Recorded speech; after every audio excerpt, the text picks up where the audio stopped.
اور محمد و آل محمد صلوات اللہم صلی علی محمد و آل محمد. سلام امام حسین کی شان میں. حسین آپ کو قدرت سلام کرتی ہے. حسین آپ کو قدرت سلام کرتی ہے. نبی کی پاک شریعت سلام کرتی ہے. حسین آپ کو قدرت سلام کرتی ہے. سلام کرتے ہیں حضرت کو اولیاء و شہید. ابد سے روح شہادت سلام کرتی ہے. حسین آپ کو قدرت سلام کرتی ہے. زمین کرب و بلا کے ستم رسیدوں کو نجف کی خاک بحسرت سلام کرتی ہے. حسین آپ کو قدرت سلام کرتی ہے. امامت آج ہے ایسے مقام عظمت پر کہ اس کو شان رسالت سلام کرتی ہے. حسین آپ کو قدرت سلام کرتی ہے.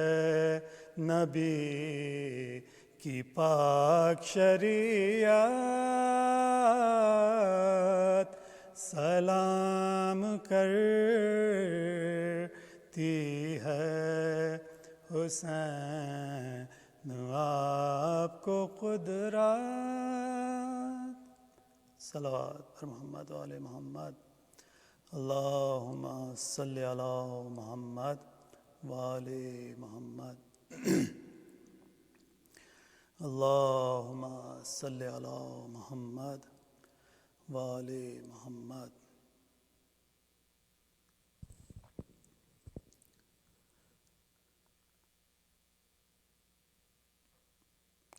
اللہم صلی علی محمد و آل محمد. جب کہ پابند سلاسل ہوئے بولے سجاد. جب کہ پابند سلاسل ہوئے بولے سجاد. صبر وہ دے مجھے اے خالق کل رب العباد. نہ رکیں پاؤں جو کانٹوں پہ چلائیں جلاد، تازیان مجھے مارے نہ کروں میں فریاد، تازیان مجھے مارے نہ کروں میں فریاد۔ امت جد سے امامت کا صلہ پانا ہے، ننگے سر بلوے میں ماں بہنوں کو لے جانا ہے، ننگے سر بلوے میں ماں بہنوں کو لے جانا ہے۔ کہہ کہ یہ توق کو گردن میں سنبھالا ایک بار، آگے آگے چلا پکڑے ہوئے اونٹوں کو مہار، پیچھے سیدانیاں سر کھولے ہوئے زار و قطار، آگے سر سید مظلوم کا نیزے پہ سوار، آگے سر سید مظلوم کا نیزے پہ سوار۔ نو کے نیزہ سے یہ آتی تھی صدائے مغموم، ہائے بے پردگی زینب ام کلثوم، ہائے بے پردگی زینب ام کلثوم۔ الغرض پہنچا یہ جب قافلہ نزد دریا، دیکھا ایک شیر ہے بے دست ترائی میں پڑا، رو کے چلائے کہ امو تیری غربت پہ فدا، ہائے شان بھی کٹے اور نہ پانی پایا، ہائے شان بھی کٹے اور نہ پانی پایا۔ تذکرہ اہل وفا تیرا کریں گے امو، با وفا تم کو زمانے میں کہیں گے امو، با وفا تم کو زمانے میں کہیں گے امو۔ ناگہاں لاشے سرور نے صدا دی اس دم، سخت منزل ہے تجھے صبر دے رب اکرم، دھیان بیووں کا رہے قید میں بیٹا ہر دم، میرے بیمار تیرے ساتھ ہی چلتے ہیں ہم، میرے بیمار تیرے ساتھ ہی چلتے ہیں ہم۔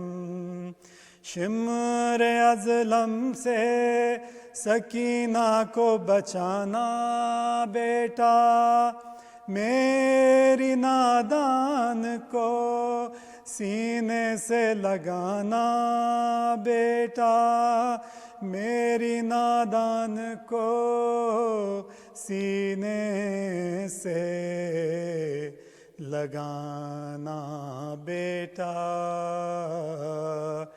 جب کہ پابندے صلوات بر محمد وآل محمد، اللہم صلی علی محمد وآل محمد وعجل فرجہ۔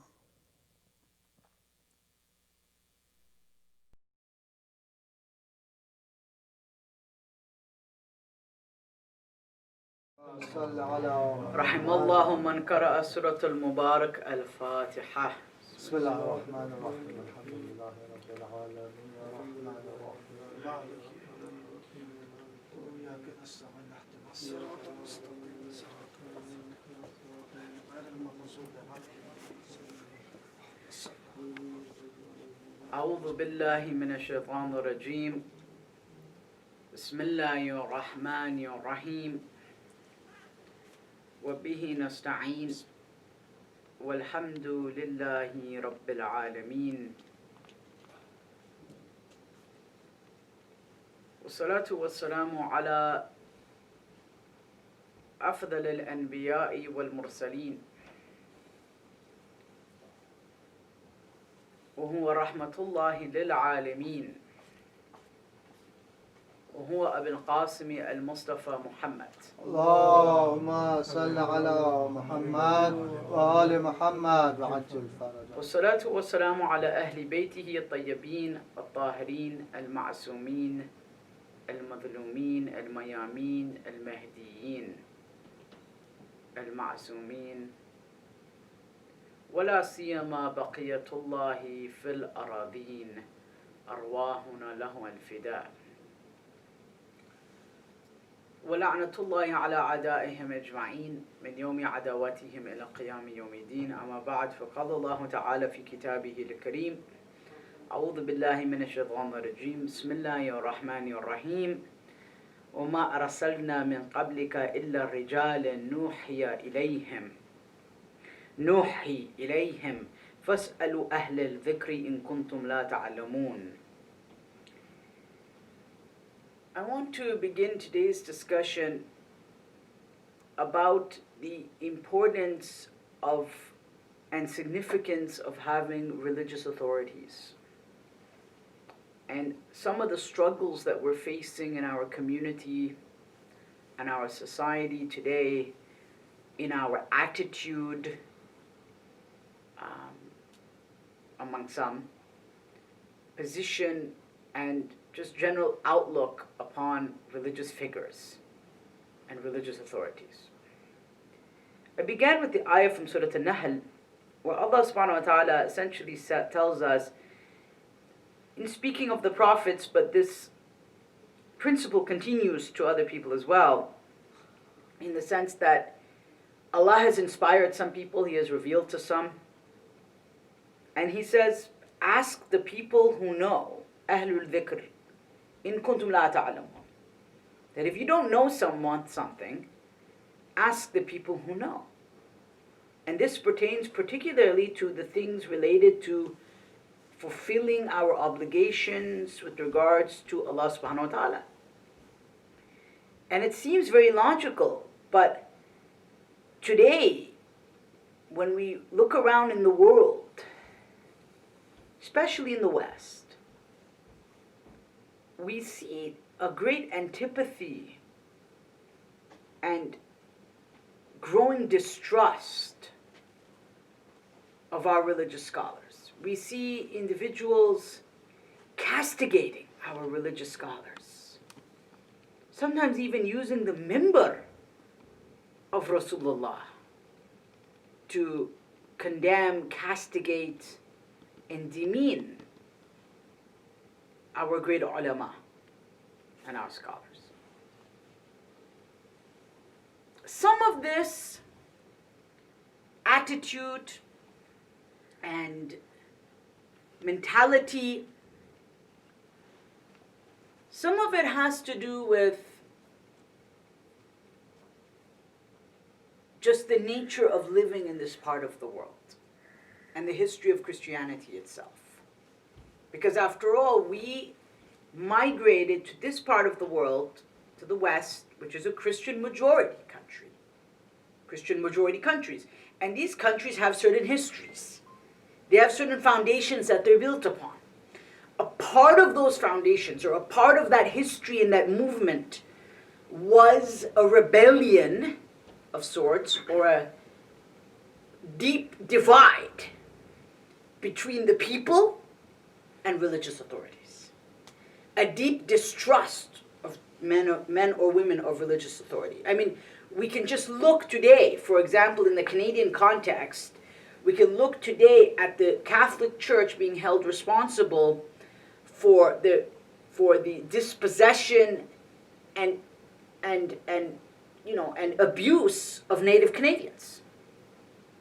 We're talking something sanctioned by the church, not one priest here, one priest here. That happens. This is something that was an effort that the church was actively involved in kidnapping and taking away Native children from their homes, First Nations children, and locking them and essentially putting them into these schools, residential schools, to, I guess, make them more Christian or civilized or whatever that word meant at that time. And then along with that was issues of sexual abuse, pedophilia, cases numbering into the tens of thousands. ومحمد وآل محمد صلوات اللهم صل على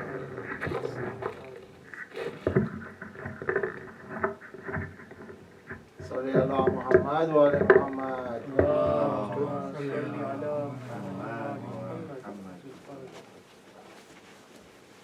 So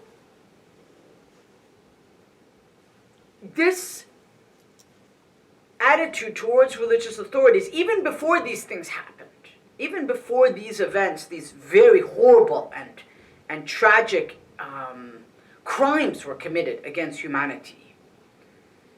But before this, the Christians in Europe, way earlier on, were already stirring up problems with the church. And if we don't understand this, we will not understand why sometimes our youngsters, our culture, our elders are influenced by the culture around them. Why are they? What is it about that culture that instills a sense of distrust towards our religious authorities, our great pious religious authorities? What is it? And a part of that is the entire notion that there was a feeling that among Christians, that the church no longer spoke to their needs, right? So there was a feeling that especially the Catholic Church no longer spoke to their needs. So thus they set out to fashion a new form of Christianity, one that would speak to their needs, one that would fit their modern needs. Some of their complaints perhaps were justified, some of them were not. But the point is they went through this movement, right? And we don't have a clergy like them. We don't have any particular clergy that can say, you're a good Muslim or a bad Muslim. That's for Allah subhanahu wa ta'ala to judge. We don't have a pope. But they went through this movement. And what actually ended up happening is they threw the baby out with the bathwater. And Christianity was never the same ever again. And Pope Pius warned them that what they are doing here is essentially removing God from the equation and putting themselves at the center and calling themselves religious. Because they're trying to reform a religion in a way of something that speaks to them, as opposed to changing their desires, reforming themselves, reforming their own souls. They would rather reform religion to fit their own desires. And it gets even more complicated when some of the complaints are true and some of them are not. And they all get lumped in together and everybody gets confused and they say, okay, enough with the priests. Get them out. Throw them out. We are done with them. And what has happened is this idea, this mentality, this way of thinking has penetrated almost every corner of Western civilization and culture today. Our public education system, our movies, our films, our plays, our books, our novels, you name it.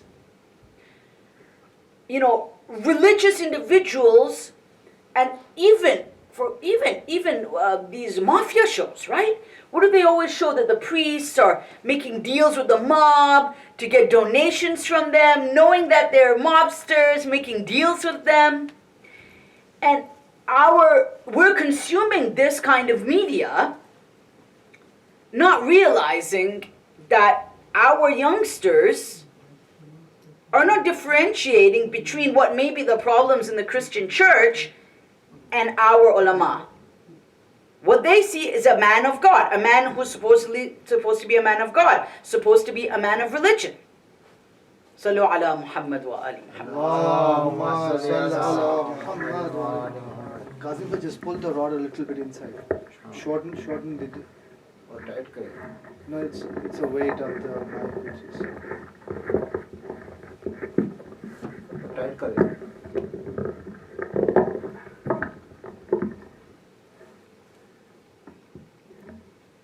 Sallu ala Muhammad wa ali Muhammad. Allahumma salli ala Muhammad wa ali Muhammad. So the point is that we have this culture in which our children are growing up, in which our adults are going to school, in which our friends at work and, are all, it's essentially we're so saturated in a culture that is anti-alim, albeit not Muslim alim per se, but there's spillover. And what happens essentially is people don't want to be guided. But from our perspective, the role of an alim, and by that I mean the highest alim, the marja, the source of emulation, is one, to protect us from evil, daf al-munkar. That is his role. If he is no longer protecting us from munkar, then he's not worthy of being in that position. And we are not hesitant to say that. Nobody is holier than thou. Nobody gets a free pass. Nobody is infallible except the 14 infallibles. But the first very important role of a marja is to protect the community from evil, from munkar, through the issuing of religious commandments, religious rulings. Number two, ta'aleem al-jahil, to teach those who don't know about what the religion says. And number three is to protect the sharia, to guard the sharia, to protect it. And these are not in order of priority. To protect the community from evil, push away evil from the community, daf al-munkar. Number two, to teach those who don't know, ta'aleem al-jahil. Number three, hifdhu sharia, protecting the sharia. Unless you and I can do that job, who's going to do it? Sometimes we have to think, when we want to start throwing the baby out with the bathwater, as the Christians have done, culturally and socially and civilizationally, essentially. What will be the implications of this? The next thing we know, Muslim ulama, maraja, or our great scholars are going to be in mob films? Making deals with the mob, taking donations for the masjid, as long as, and letting the mobsters maybe funnel their money through it, or however the TV shows show it being done, right? Especially the mob shows, mafia shows. We should never think that these cultural symbols or these messages are meaningless. They're very powerful. And they have a profound effect on our understanding of religious authority, especially for the people who are not too strong in their understanding of religion. And when this starts eroding, we're in a very big problem now. Because what happens essentially is people of faith, and faith itself is then seen to be irrational. That somehow scientists and our teachers at school and our math teacher and our chemistry teacher are people of reason. And everyone else are people of irrationality. We start defining the world in ways that we ourselves don't even understand what we're doing. We've never even ventured to understand what does it mean to be reasonable to begin with. We've never perhaps ventured to critique and criticize the foundations of the education that we've been given to begin with. And we start making subtle judgments of ulama, or the people who are of the path of the sabil of Allah subhanahu wa ta'ala and the path of A'immat Tahirin, or God forbid of the Prophet himself. And it's there, and it's everywhere. And if anyone wants to come and tell me that it's not true, well, I think you're dreaming. It has already happened. That train has already left the station. As I met with a group of scholars last year, I said the house is already on fire. The house is already on fire. I mean, we can live in our little cocoons and deny ourselves and deny to ourselves that this has occurred, but it has already occurred. Because we came to this country, many of us for economic opportunities, and we had no idea of the cultural and civilizational things that our children were consuming, and that we were as well, passively. And then slowly, their trust in the marja'iyya, in the scholars, erodes and erodes and erodes and erodes. And faith becomes irrational. But the question that I have is, what makes us entitled to receive an answer to every question that we have? And by that I mean an answer that fits our desires. Where do we get the idea that we deserve an answer that fits what we want? Yes, we will get answers to all questions, sure. But if that answer does not fit my predisposed, what I'm looking for specifically, what makes me deserving of receiving that answer? If the sighting of the moon is the way it is, because Sayyid Sistani has understood it and he's explained it, and Muhammad Rizvi has written a beautiful article on this subject, he explained to the community the whole process of it. It's not that it's done just like that. It's a complicated process. It's explained. If that answer now does not suffice for me, I have two options. Either I can say I don't believe in it, so the implications of that now are what? Or two, I be a mujtahid myself and take on the whole process myself and say that I'm going to do it all by myself. The problem is that answers are given and people don't like them. People often say, well, ulama don't answer our questions. Whoever said that ulama don't answer the questions? Ulama have been answering the questions for 1,000 years. The problem is the mustami'een, the listeners, often don't like the answers that they're receiving. And maybe sometimes the answers are not given fully and completely, perhaps, yes. But ultimately, there has to be an element of submission. Who do we think we are, ultimately? Unless we're going to become a mujtahid ourselves. Or a mujtahid mutajazi, or a partial mujtahid. We have to draw the line.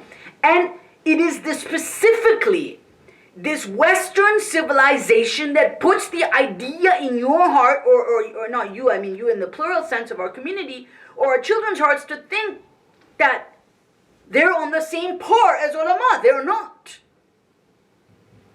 There's a difference between the frog that's in the bottom of the well, just paddling in the water, who's not aware of the mountains that rise above him or her.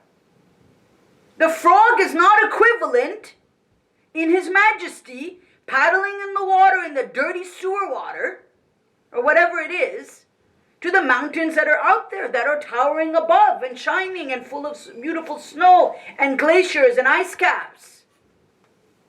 Just because that frog cannot necessarily understand or that tadpole or that fish or whatever it is in there cannot understand the majesty of those mountains, doesn't mean that that majesty doesn't exist. Are we going to bring the mountain down into the sewer? Or are we just going to accept that those mountains of knowledge and hikmah and spirituality and wisdom and guardianship and stewardship exist? See, this is a problem of ego. This is a problem of ego. And it goes back to the problems of the church itself. And we don't realize that almost every corner of our civilization, of our public education system, even the private education system, even our Muslim community, Shia community, is replete in subtle ways with this mentality and attitude. And it's the truth. And some people don't always like digesting it. And I've here explained it philosophically, historically, as an intellectual historian. And if we don't understand how we arrived here, we won't be able to figure out how we can return. Sallu ala Muhammad wa ali Muhammad. Allahumma salli ala Muhammad wa ali Muhammad.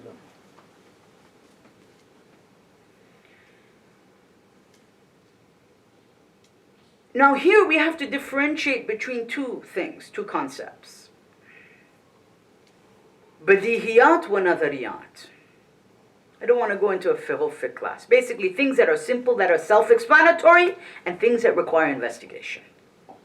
There are certain things that we know are wrong. Whether you're Muslim or non-Muslim, or Shia or Sunni or Zaydi or Ismaili or Hindu, you know killing is wrong.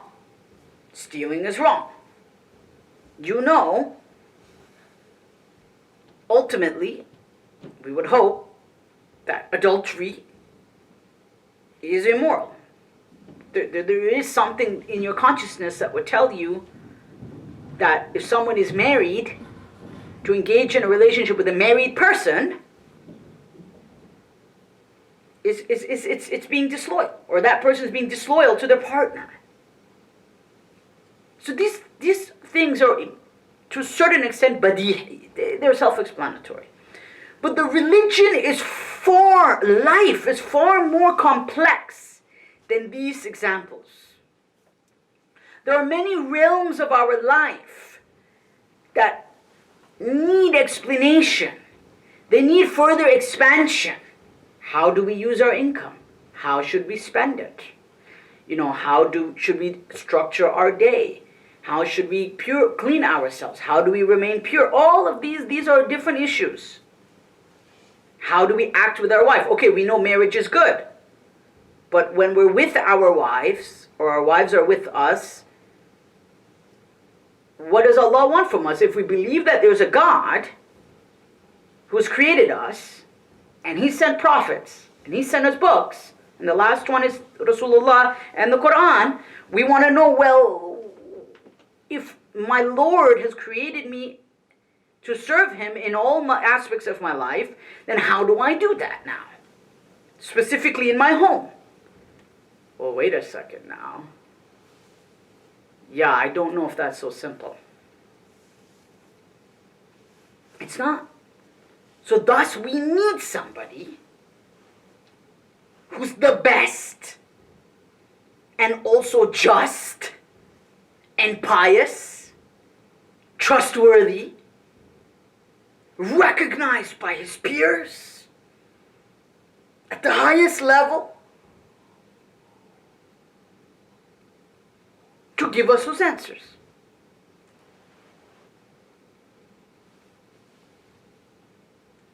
And here we are at the concept of marja'iyya. It's logical. It is logical. It makes logical sense. And it's for this reason that Samahat al-Marja' al-A'la, Sayyid Ali Sistani, Damadilluhu, our Marja', may Allah give him a long life and protect him, in a beautiful letter that he sent to Mu'mineen a few years back, before the beginning of Muharram, he mentioned something in there that the speakers should emphasize upon. And I said what I said because of this.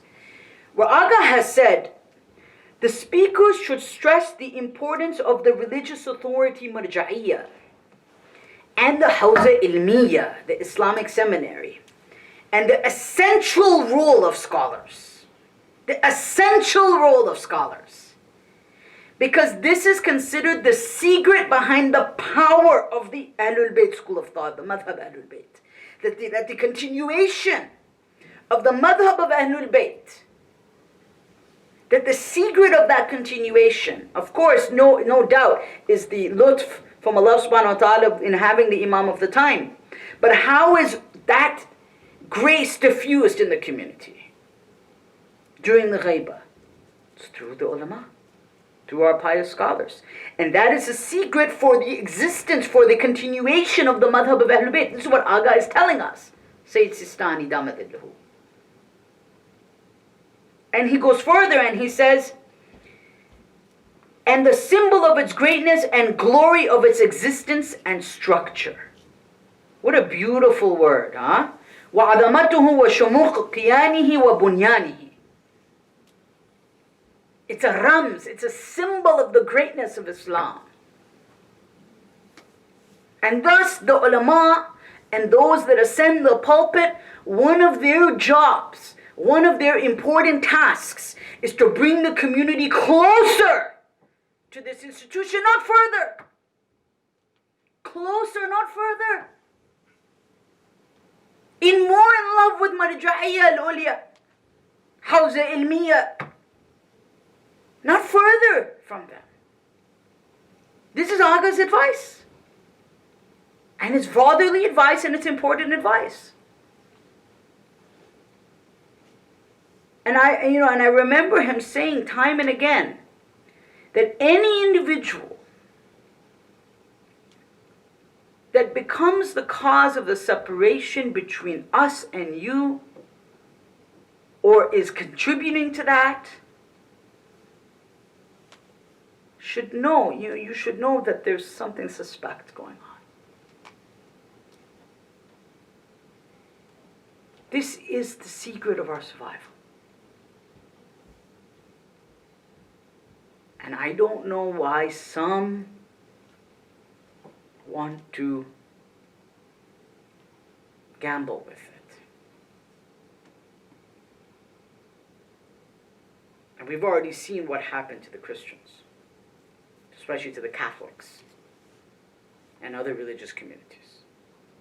Sallu ala Muhammad wa ala Muhammad. Allahumma salli ala Muhammad wa ala Muhammad. And we see in the early part of the ghaibah a very profound emphasis upon the role of ulama. This is not something new, brothers and sisters. This is not something new. Shaykh al-Mufid, for example, one of the great ulama that lived during the early part of ghaibah, al-Kubra, he says that whatever was involved in the administration of justice in Islam has been entrusted to the ulama after the imams. This is very important in the administration. This is talking about qada and justice, the implementation of justice. That it's not that justice now, or the implementation of justice, or the implementation of fair play and fair rulings is somehow gone. After the imam has gone into ghaibah, just poof, it's gone. No, Mufid makes it clear here, Shaykh Mufid. Who is Shaykh Mufid? One of the greatest ulama that ever lived. We're talking early period of Tashayyu. This is not something that was cooked up in Najaf al-Ashraf by Aga Sistani, Na'udhu Billah, and Ayatollah Hakim and Ayatollah Imam Khomeini. No. This is Shaykh al-Mufid. His student, Sharif al-Murtada, the brother of Sharif al-Radhi, the compiler of Nahj al-Balagha. Sharif al-Murtada was Naqib Talibiyin. He was the chief of all the Sayyids, of the descendants of Ali ibn Abi Talib. His student became the greatest scholar, and Sheikh Tusi. What does Sharif Murtada say? He makes it very clear where he says that it is far from us. بعيدا عنا فليس يجوز مع حكمتها أن يبعد إلا بعد أن يستخلف من يقوم مقامه. That he says that it is not possible, it is far from us to think that the Imam would not be here and not put someone in his place, in his position. Or that somebody would not be able to discharge the most important duties of the religion. This is a part of our understanding of religion. Sharif Murtada is saying this himself. This is early days. Very important to know this. This is not some new ideas just kind of came into people's minds and said, hey, let's the ulama, they've had a rough time, give them a little bit more significance. No. This is part and parcel of our tradition. It's not something that began with Imam Khomeini, if somebody even thinks that. Now, yes, of course, there's nuances and things like this, but the general principles are there. And we have a hadith to prove it, hadith 1. And many of you have learned this, so I don't want to insult your intelligence. Maybe you heard it before, but it needs repeating again. Where we read in the hadith known as Hadith al-Tawqi, in the letter of the Imam, of the 12th Imam, where he says that as for new incidences, hawadith, al-waqi'ah, he says, فَإِرْجِعُوا فِيهَا إِلَى الرَّاوِ حَدِيثِنَا. I wanted to make sure I read it exactly as it is, so I'm not interpolating the Imam's words here. That's why I refer to it in that way, so I don't interpolate words. He says, refer to, irja'u, from the word marja', raja'a, to return to return to somebody. The root word marja' comes from this, irja'a. It means it's connected to the same stem, raja'a, to return, to refer to go back, to find someone to follow.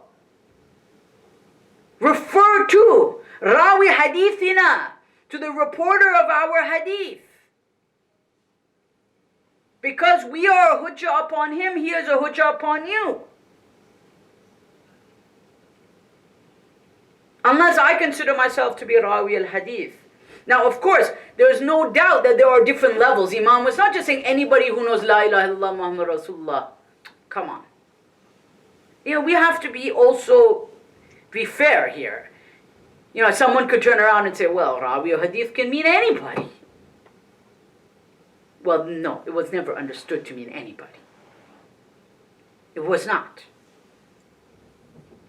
It was understood to refer to a class of elite scholars. Elite people who are above us, who know more than us, and we have to accept that. Because they are fulfilling an astronomical service for the Ummah with little thanks. And they don't ask for thanks. The only thing that we have to do is listen to them if we want to save our souls, if we want to know how we can travel to God and be right with God.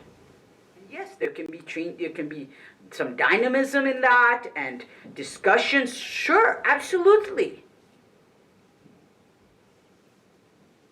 But there's a time and a place for that and a context for that. I don't think the time and place and context for that is necessarily among brothers and sisters who don't have a complete grasp of these issues. Nothing else works that way. Sciences don't work that way, and I don't like comparing the sciences to this. The material sciences. But it doesn't work that way. Are we going to sit here now and discuss, well, yeah, maybe climate change. I don't know about it. Yeah, Trump said the fires in California caused by arson. Yeah, okay. It's a half-truth, isn't it? Because, yes, arson or a campfire may have been a part of it, but why are they spreading so fast? Why are they burning so hot? Why are they continuing in the way that they're continuing? Now, only a scientist, a real scientist would start being able to go through the data, understand that, the distinction between A and B, right? Proposition A and proposition B. Because he's got the facts, the data, or she has the facts and the data in front of her. They've understood, they've spent their life in studying these sciences and these, and specializing in forest fires, right? Now, it would be very unfair for me to just take Trump's statement, which is perhaps a half-truth if at that, and come on the pulpit and say, guys, this is it. And then I walk off the pulpit, drink my chai, and go home. I've done a disservice to my community and my Jamaat. I've done a disservice to you, and you know why what Aga says? He says something so beautiful, which I just recalled now.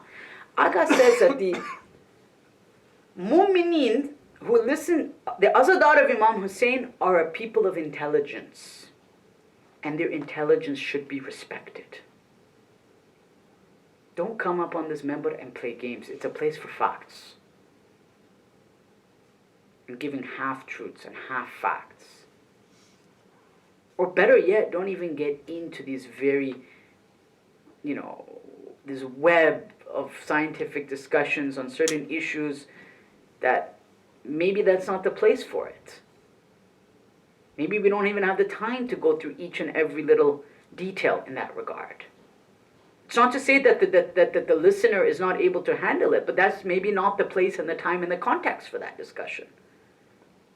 Sallu ala Muhammad wa ali Muhammad. Allahumma salli ala Muhammad wa ali Muhammad wa ajil faraj.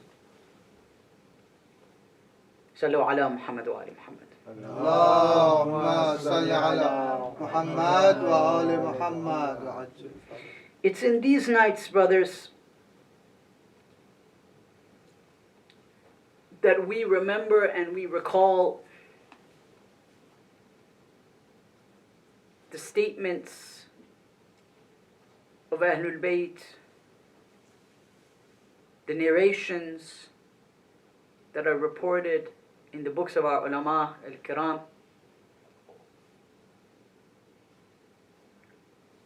Sahib al-Zaman in the ziyarah known as Ziyarat al-Nahiya describes the final moments in the life of Imam al-Hussein alayhi salam. I will describe the words to you, and I'd like you to contemplate over what Sahib al-Zaman is saying. He says, وَقَدْ شُغِلْتَ بِنَفْسِكَ عَنْ وُلْدِكَ وَأَهَالِيكَ. That he's addressing his grandfather Imam al-Hussein, and he's saying to his grandfather that you became very occupied. You became occupied and concerned yourself with your family, with your children and your family. Why? What was about to happen to his children that he had to be concerned about? What was about to happen to his women that he had to be concerned? Were they really about to do the unthinkable? Because we read in the ziyarah known as Ziyarah Nahiya, narrated by Ibn Mashhadi in his Mazar al-Kabir, that the Imam began glancing tarfan khafiyya, like hidden glances towards his family, as the sweat of death appeared on his face. Can you imagine what Imam al-Hussein was going through? I just want you to just take a breath. Maybe close your eyes and imagine Imam alayhi salam, Abu Abdullah al-Hussein, the grandson of the Prophet, laying on the ground with his eyes twitching towards his daughters. His daughter and his children and his women. Tarfan khafiyya, Sahib Zaman says, like he was peeking towards them, meaning that he was most likely disabled at this point, because it wasn't like he could get back on his horse and ride back to them to help them. they tell us, from what we can discern from this riwayah, is that this was the most heart-breaking moment in the life of Imam al-Hussein, perhaps one of them. During the final moments of his life, he knew what they were about to do. Because Tabari reports from Abu Mikhnaf and others that Shimr had 10 men block off Hussein, while the others began looting his family. So the looting of his women and his children began before he even died, according to some traditions. And there is reason to believe that it began perhaps just before they killed Imam Hussein, because they blocked him off. He was not. Do you think Imam would have returned to his family to protect them? If Imam could have, would have he returned to stop them from tearing the earrings out of his sister Kulthum? But he couldn't, because he was already covered in arrows. He was already covered in wounds from head to toe. And he pleaded with them not to attack his women. We know that he pleaded with them. So what did they do to his women? We read in multiple reports, multiple books, that when they entered the tent of Imam al-Hussein alayhi salam, Fatima bint al-Hussein narrates to us, she says, "Ana jari'atun saghira," that I was a little girl at the time, I was a young girl at the time. And I had on 2 golden anklets. This is narrated by Shaykh Tusi and others. I had on 2 golden anklets. And when they came into the tent, now brothers, I want you to pause again. Anklets are around the ankle. Normally you would be wearing an abaya covering those, yes or no? Normally our girls would be wearing a skirt covering those, yes or no? So what would a man have to do, as she says, that when he came in, he broke them off of my feet? That when he entered the tent, he broke the anklets from my feet. If you have a wife or a daughter or a sister, what would you do if a man came into your home, broke open your door, and trying to break the jewelry from the ankles of your daughter? What ghirat you would have at that moment in time. You would give your own life to prevent it. Yet the madlumiyat of Imam al-Hussein, the ghurbat of Imam al-Hussein alayhi salam was what here? Was that he had to lay on the ground because of his wounds, because he could not return to his family, to stop this atrocity from occurring. That he laid there, as Sahib al-Zaman says, in a state of worry, in a state of profound occupation about what was about to happen or happening to his daughters. And then, as the man is doing this to her, he begins to cry. Can you imagine? Fatima bint al-Hussein turns to him and tells him, "Why are you crying? Yani limada tabki? What are you crying for?" He says, "I am plundering the daughters of Rasulullah." So she turns to him and you know what she says? "So don't do it. Don't do it for God, by God, don't do it." He says, "If I don't do it, who's gonna do it?" This is how sick these people were, brothers. And then the riwayah states that they began even plundering the shawls, the malahif of the Ahlul Bayt. That when they were done with the anklets, they began taking the shawls from the Ahlul Bayt. Malahif an duhuri. Can you imagine the malahif? What would we do if our wife was there?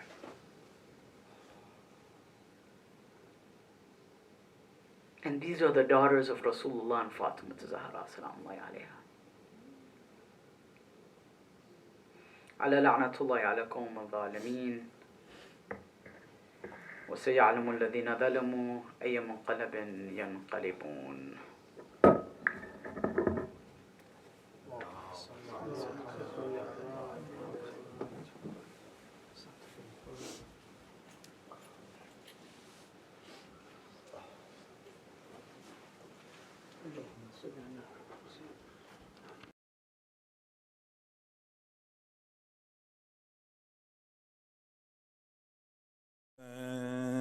یا حسین یا حسین یا حسین، بھولا ہے نہ بھولے گا تا حشر زمانہ، بھولا ہے نہ بھولے گا تا حشر زمانہ، دربار یزیدی میں، دربار یزیدی میں تیرا خطبہ سنانا، بھولا ہے نہ بھولے گا تا حشر زمانہ، بھولا ہے نہ بھولے گا تا حشر زمانہ، تیرے پردے کے قربان تیرے بھائی کے صدقے، ہے تیرے پردے کے قربان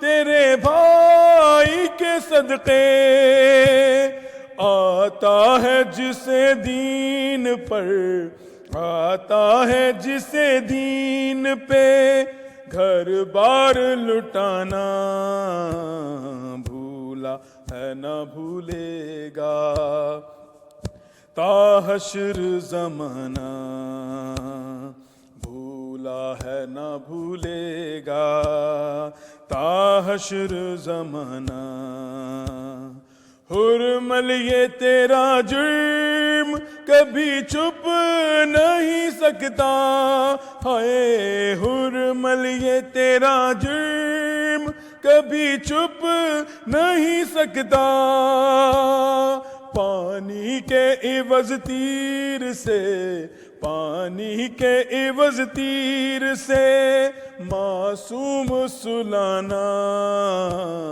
بھولا ہے نہ بھولے گا تا حشر زمانہ، بھولا ہے نہ بھولے گا تا حشر زمانہ، شبیر نے یہ درس زمانے کو دیا ہے، ہائے شبیر نے یہ درس زمانے کو دیا ہے، آگے کسی ظالم کے، آگے کسی ظالم کے کبھی سر نہ جھکانا، بھولا ہے نہ بھولے گا تا حشر زمانہ،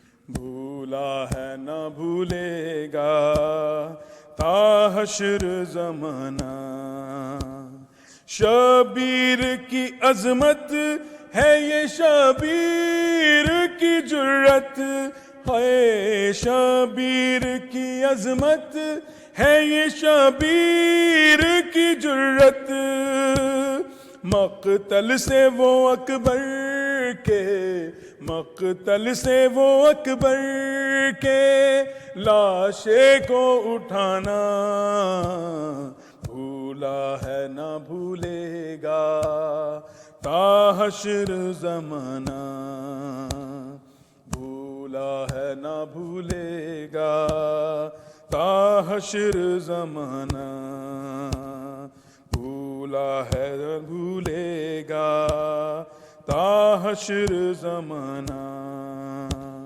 دربار یزیدی میں، دربار یزیدی میں تیرا خطبہ سنانا، بھولا ہے نہ بھولے گا تا حشر زمانہ۔ نہ بھولے گا تا حشر زمانہ. یا حسین یا حسین یا حسین یا حسین. اللہم صلی علی محمد و آل محمد.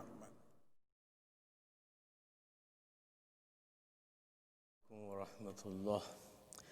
Dear brothers and sisters, tonight's majlis was sponsored by Sister Safiya and Brother Afsar Zaidi and their family for sehat, salamti and khair barakat. For Brother Afsar Zaidi's family, I request you all to please recite a loud salawat. Allahumma salli ala Muhammad wa ali Muhammad. Brother Afsar Zaidi's family has requested us a Surah Fatiha for these marhumeen, Hamad Zaidi, Akhtar Zaidi, Asghar Zaidi, Aftab Zaidi, Asiya Zaidi, Anjum Zaidi, and all marhum mu'mineen and mu'minat. So kindly for Isal Sawab of all these marhumeen of Zaidi family and all other marhum mu'mineen and mu'minat, kindly recite a Surah Mubarakah Fatiha masbuqatan bis salawat. Allahumma salli ala Muhammad wa ali Muhammad. Bismillahir Rahmanir Rahim.